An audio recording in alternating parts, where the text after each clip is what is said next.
আসসালামু আলাইকুম গাইস, কেমন আছেন? এই যে আমাদের অপরূপ গ্রাম,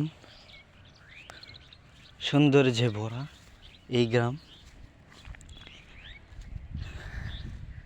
চারদিকে সবুজ শ্যামল। এখন এই যে আমাদের বন, এটাকে বন বলি আমরা। এই যে ধান শুকিয়ে গেছে, কৃষকেরা ধান কাটতেছে, কিছু জায়গায় কেটে ফেলছে, এখন শুকাইতে দিচ্ছে এগুলো। কিছুদিন পরে 2-3 দিন পর নিয়ে যাবে।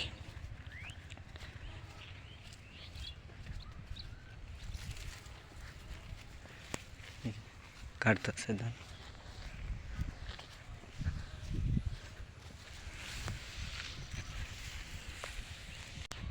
দেখুন, আরেকজন সবাই ধান করে নাই, কেউ আবার এই যে মরিচ করেছে, মাঝে মাঝে লাল শাক কিছু এই দেখা যাচ্ছে। আবার এটা কি করেছে? না, সামান্য হালকা চারা উঠতেছে, তো বোঝা যায় না এটা কি।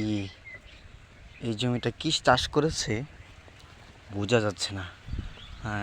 আর এটা মরিচ সুন্দর। সামনে শসা ক্ষেত। কি এক অপরূপ আমাদের এই গ্রাম। মনে হয় আমাদের এই গ্রাম পৃথিবীর আর কোথাও পাবেন না, এমন সৌন্দর্যে ভরা গ্রাম।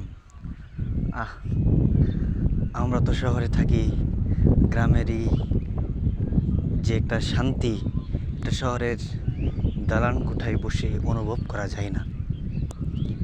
এটা অনুভব করতে পারবেন যখন আপনি গ্রামে আসবেন।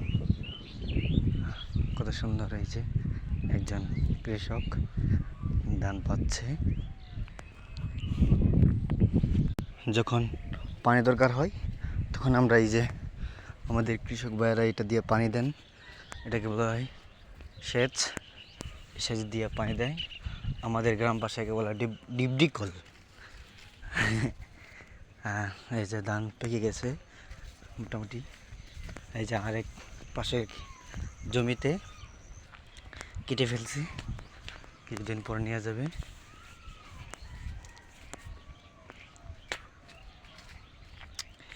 ওই পাশে দেখা যায় যে এটা আবার কলা ক্ষেত।